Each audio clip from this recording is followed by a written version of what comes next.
네, 앞에서 설명하였듯이 벤 다이어그램이란 서로 다른 조건의 포함 관계를 그림으로 나타낸 것입니다. 집합 A와 집합 B에 모두 속한 원소는 집합 A에 해당되는 선과 집합 B에 해당되는 선이 만나는 지점에 표현되게 되는 것처럼 말이죠. 벤 다이어그램을 이용하면 합집합, 교집합, 차집합, 여집합처럼 집합을 연산하는 방법을 설명할 수 있습니다. 한눈에 알아보기 쉬운 벤 다이어그램을 사용하는 이유를 이해하신다면 집합과 벤 다이어그램의 관계를 좀 더 쉽게 알 수 있으실 겁니다. 그럼 이제 집합과 벤 다이어그램 간의 관계를 확실히 자기 것으로 만들어야 하니 같이 연습 문제를 풀면서 실제로 벤 다이어그램이 어떻게 사용되는지 알아보도록 하겠습니다. 네, 첫 번째 문제입니다. 연습 문제 1번. 정연인의 반 학생들을 대상으로 국어와 수학 두 과목 중 어떤 과목을 더 좋아하는지 설문조사를 해보았다. 설문조사 결과를 나타낸 벤 다이어그램을 이용하여 다음 문제들을 풀어보자. 네, 여기 이와 같이 벤 다이어그램이 나와 있고요. 이제 새끼 문제 1번부터 같이 풀어보도록 하겠습니다. 처음 이제 1-1번. 정연인의 반 학생들 중 국어만 좋아하는 학생은 몇 명인가? 자, 그러면 이제 문제를 풀어볼까요? 자, 그럼 첫 번째 문제는 정연인의 반 학생들이 중 국어만 좋아하는 학생의 수를 묻고 있습니다. 여기서 중요한 것은 국어만 좋아하는 학생들이라는 것이죠. 아래 벤 다이어그램을 함께 읽어보시면 지금까지 우리가 원하는 답이 어떤 것인지 알 수 있을 겁니다. 우선 벤 다이어그램의 제목은 정연인의 반 학생들의 과목별 좋아하는 학생 수라는 것을 알 수 있습니다. 이제 그 벤 다이어그램의 제목 바로 밑에 보시면은 이제 각 선에 대한 정보를 나타내고 있는 것을 확인할 수 있습니다. 네, 여기는 얇은 선과 굵은 선 두 개의 선이 존재하고 각각의 오른쪽에 이 선에 대한 정보를 표시해주고 있습니다. 네, 얇은 선의 옆에는 이제 국어, 즉 얇은 선은 국어라는 집합을 표현한다는 걸 알 수 있고요.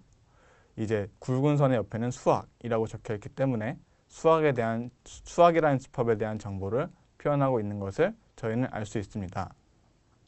이제 그 아래 점과 선분으로 이루어진 벤 다이어그램이 있는데 삼각형이 아닌 것을 보니 두 개의 과목인 국어와 수학에 대한 벤 다이어그램이라는 것을 알 수 있습니다. 역시나 처음 아래의 글을 읽어보면 왼쪽은 국어, 오른쪽은 수학이라는 것을 확인할 수 있습니다. 그리고 벤 다이어그램의 숫자는 국어는 16, 중간에는 5, 수학은 19 이렇게 쓰여 있습니다. 벤 다이어그램의 형태와 내용은 대충 파악이 되었으니 이제 1번 문제를 풀기 위해서는 이 중 어떤 숫자를 봐야 할까요? 네, 1번 문제는 국어만 좋아하는 학생의 수를 구하는 문제였으니까 제일 왼쪽에 국어 옆에 있는 숫자 16이 정답이 됩니다. 즉 2번 문제의 정답은 16명입니다. 절대 헷갈리시면 안 되고요. 왼쪽 점에 적힌 숫자는 오직 국어만 좋아하는 학생 수를 나타내고 선이 겹쳐지는, 즉 얇은 선과 굵은 선이 겹쳐지는 중간 부분은 국어와 수학을 모두 좋아하는 학생 수를 나타낸 겁니다. 만약 문제가 국어만이 아니고 국어를 좋아하는 학생 수였다면 16과 가운데 있는 5를 더해야 했겠지만 이번 문제는 국어만 좋아하는 학생 수이기 때문에 정답이 16이 됩니다. 네, 이제 새끼 문제 2번을 보면은 정연인의 반 학생들 중 읽어보면 정연인의 반 학생들 중 국어와 수학 둘 다 좋아하는 학생은 몇 명인가? 라고 적혀 있습니다. 네, 이제 정연인의 반 학생들 중 국어와 수학 둘 다 좋아하는 학생 수는 이것도 쉬운 문제라고 할 수 있겠죠. 국어와 수학을 각각 좋아하는 학생 수는 벤 다이어그램의 양 끝점 아래에 쓰여 있고 둘의 교차점에 있는, 즉 두 과목을 모두 좋아하는 학생 수는 양 끝점에서 뻗어져 나온 선들의 교차점에 적혀 있다는 것을 우리는 알고 있습니다. 따라서 2번 문제인 국어와 수학을 모두 좋아하는 학생 수를 알기 위해서는 벤 다이어그램에 있는 선들의 교차점에 적힌 숫자를 확인하시면 됩니다. 즉, 벤 다이어그램의 위쪽에 읽어보시면 5라고 쓰여져 있는 것을 알 수 있죠. 즉, 2번 문제의 정답은 5명이 되겠습니다. 네, 그럼 마지막으로 1-3번 문제를 풀어보도록 하겠습니다. 1-3번 정연인의 반의 전체 학생 수는 몇 명인가? 정현인에 반해 전체 학생 수는 몇 명인지를 알아보도록 하겠습니다.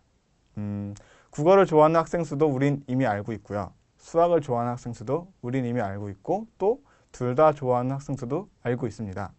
즉 함께 읽어보고 있는 벤 다이어그램의 각 숫자들을 모두 서로 독립적인 집단들의 원소수를 보여주는 것이기 때문에 이 숫자들을 모두 더하면 바로 정현인에 반해 전체 학생 수가 나오게 됩니다. 물론 이 설문조사에서 둘 다 싫다라는 응답은 없었기 때문에 이런 계산이 가능한 것입니다. 정현인에 반 학생들 중 국어와 수학이 둘 다 싫다는 학생이 없어서 문제를 비교적 쉽게 풀 수 있는 거겠죠.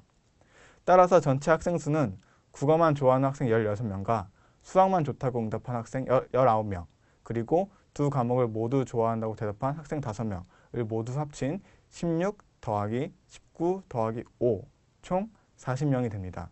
즉 1-3번 문제의 정답은 40명이 되는 걸 알 수 있습니다. 잘 따라하고 계신가요? 그럼 이제 문제 2번으로 넘어가 보도록 하겠습니다. 네, 연습 문제 2번. 두 집합 A와 B의 벤 다이어그램이 그려져 있다. 이를 이용하여 다음 질문에 답하시오. 2-1번. 집합 A와 B의 교집합의 원소를 나열하시오. 문제 2-2번. 집합 A와 B의 합집합의 원소를 나열하시오. 라고 적혀있네요. 자, 이제 문제를 다 읽었으니 벤 다이어그램을 한번 파악해 보도록 하겠습니다. 위에부터 읽어보면 가장 먼저 이 그림이 벤 다이어그램이라는 것을 말해주고 있고요. 그 아랫줄에는 집합 A와 B라는 말로써 이 벤 다이어그램이 어떤 집합에 대한 것인지 말해주고 있습니다. 그리고 그 바로 밑에는 역시 얇은 선 하나와 굵은 선 하나가 표시되어 있고 각각의 선 옆에 선에 대해서 선이 어떤 집합을 뜻하는지를 나타내주고 있습니다. 얇은 선은 A라는 집합을 나타내고 굵은 선은 B라는 집합을 나타낸다는 것을 알 수 있겠죠. 그리고 이제 본격적으로 벤 다이어그램이 밑에 있는데요. 앞서 배운 것처럼 집합이 두 개일 때는 중심에서 일부가 겹치는 두 직선으로 표현이 되어 있겠죠. 이제 만져보시면 알 수 있을 겁니다. 두 직선은 A와 B 각각을 나타내고 있겠죠. 하지만 아직 우리는 왼쪽의 얇은 직선과 오른쪽 두꺼운 직선이 각각 집합 A와 B의 어떤 원소들을 나타내고 있는지 알 수 없습니다. 따라서 얇은 직선의 왼쪽 끝에 있는 점, 그 왼쪽에 쓰여있는 집합을 먼저 읽어보도록 하겠습니다. 뭐라고 쓰여있나요? 네, 그렇죠. A라고 맨 왼쪽에 A라고 쓰여져 있는 것을 확인할 수 있을 겁니다. 그렇다면 오른쪽 두꺼운 직선은 자연스럽게 집합 B를 나타내게 되겠죠. 네, 그리고 이제 이렇게 하면 이제 확신하지 말고 이제 얇은 선과 굵은 선을 왼쪽부터 오른쪽으로 차례대로 읽어보면 왼쪽의 점은 A라고 적혀 있고 두꺼운 직선의 오른쪽 끝에는 B라고 적혀 있는 것을 알 수 있습니다. 이제 이렇게 하면은 얇은 선과 굵은 선 두 선이 나타내는 집합에 대한 파악은 끝난 것입니다. 그럼 이제부터 얇은 직선과 두꺼운 직선을 A 직선, B 직선이라고 명명하도록 하겠습니다. 이제 우리는 보다 들어가서 집합 내에 어느 원소가 있는지를 파악해야 됩니다. 천천히 하나하나 함께 살펴보도록 하겠습니다. 전체적으로 총 3곳의 원소들이 쓰여져 있는 것을 저희는 알 수 있습니다. 맞나요? 얇은 직선의 왼쪽, 그리고 두 직선이 겹쳐지는 곳 위에도 원소가 쓰여 있고요. 마지막으로는 두꺼운 직선의 오른쪽에도 원소가 쓰여 있습니다. 그 각각이 어느 집합에 속하는 원소인지를 아는 것이 필요하겠죠. A 직선 끝에 있는 원소들은 집합 A에만 속하고 B에는 속하지 않는 원소들인 걸 우리는 이미 알고 있습니다. 마찬가지로 B 직선의 끝에 있는 원소들은 집합 B에만 속하고 A에는 속하지 않는 원소들이라는 것을 또한 알고 있습니다. 마지막으로 가운데 두 직선이 겹쳐져 있는 곳에 쓰여 있는 원소들은 두 집합 모두에 속하는 원소들입니다. 이제 드디어 이 벤 다이어그램에 대한 이해를 완벽하게 한 것 같습니다. 맞나요? 네. 이제 주어진 문제들을 본격적으로 풀어보도록 하겠습니다. 벤 다이어그램을 완벽하게 파악만 한다면 문제를 푸는 것은 아주 쉬운 일입니다. 다시 한번 2-1번 문제를 읽어보면 집합 A와 집합 B의 교집합의 원소를 나열하라 라고 말하고 있습니다. 즉, 집합 A와 B 모두에 속한 원소들을 구하라고 하는 거죠. 이미 벤 다이어그램에 답이 나와 있죠.